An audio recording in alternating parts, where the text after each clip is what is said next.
Hora de conversar com o Rodrigo Aidar. O STF vai decidir no plenário físico se a condenação no júri autoriza a imediata execução da pena ou se quem é condenado pode continuar como regra a recorrer em liberdade. Instintivamente, digamos, a gente fica se perguntando, quem foi condenado tem que pagar, né? Por que não é assim? Por que não seria? Quais são as nuances desse caso, Aidar? Bom dia para você. Bom dia, Megali, bom dia, Sheila, bom dia, Carlinha, bom dia aí aos nossos ouvintes. Pois é, Megali, o Supremo estava para decidir isso e estava no caminho de decidir que quem é condenado pelo Tribunal do Júri, imediatamente após condenado, começa a cumprir a pena.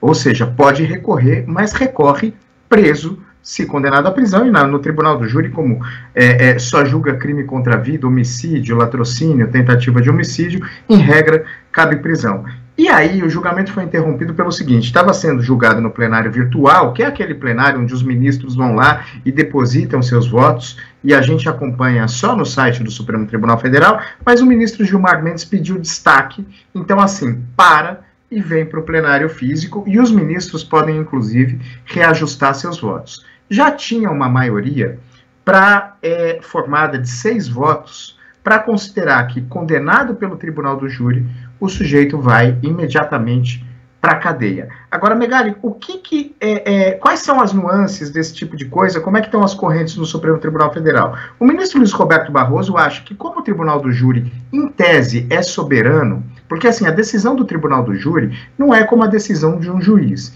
que a segunda instância pode ir lá e mudar completamente. Ou você anula o júri num recurso e refaz esse júri, ou seja, só pode ser modificado quando tem nulidades. A decisão do Tribunal do Júri, em regra, é soberana.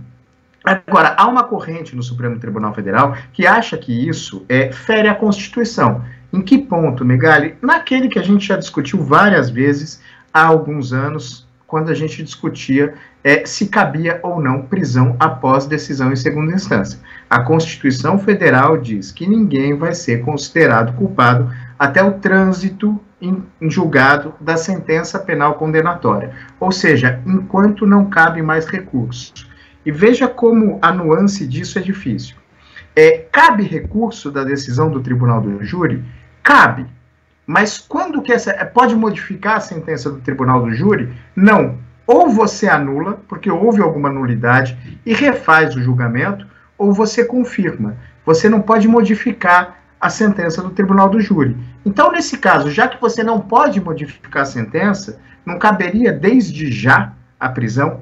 E aí tem o pessoal que acredita que cabe desde já, as pessoas, né, os ministros, que eram 3, Gilmar Mendes, Ricardo Lewandowski e a ministra Rosa Weber, que acham que isso fere a Constituição Federal, que qualquer tipo de recurso ainda pode modificar de alguma forma aquele resultado, e o caminho do meio, que é o do ministro Edson Fachin, que acredita que só deve caber a prisão imediata nas penas acima de 15 anos. O fato estava sendo julgado no plenário virtual, vai vir para o plenário físico, ainda sem data, né? Porque, enfim, quanto pede destaque, aí entra na pauta e depende do presidente do Supremo, no caso da presidente Rosa Weber, colocar ou não brevemente em pauta, e a gente vai ver como isso vai se deslindar aí nos próximos meses, muito provavelmente.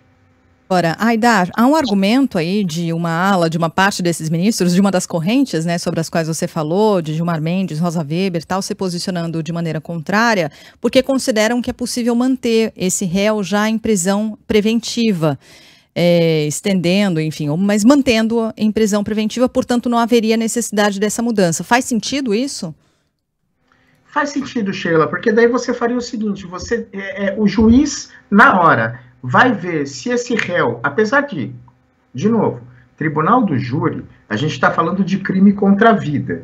Então, assim, em tese, é uma pessoa que representa algum risco para a sociedade. Mas, de novo, há nuances. O juiz, ele pode ver, no momento da sentença do Tribunal do Júri, se esse réu ainda representa risco à sociedade. E se ele achar que representa, que é um risco à integridade física de outras pessoas, ou que em liberdade ele pode querer atrapalhar o processo, cabe prisão preventiva. Então, para essa corrente, que é minoritária hoje no Supremo, que é formada pelo ministro Gilmar Mendes, pela ministra Rosa Weber, isso não é que está impedindo de todo a prisão de uma pessoa que é condenada, mas cabe ao juiz avaliar no momento se há ou não a necessidade da prisão dessa pessoa, ou se ela pode ainda recorrer em liberdade.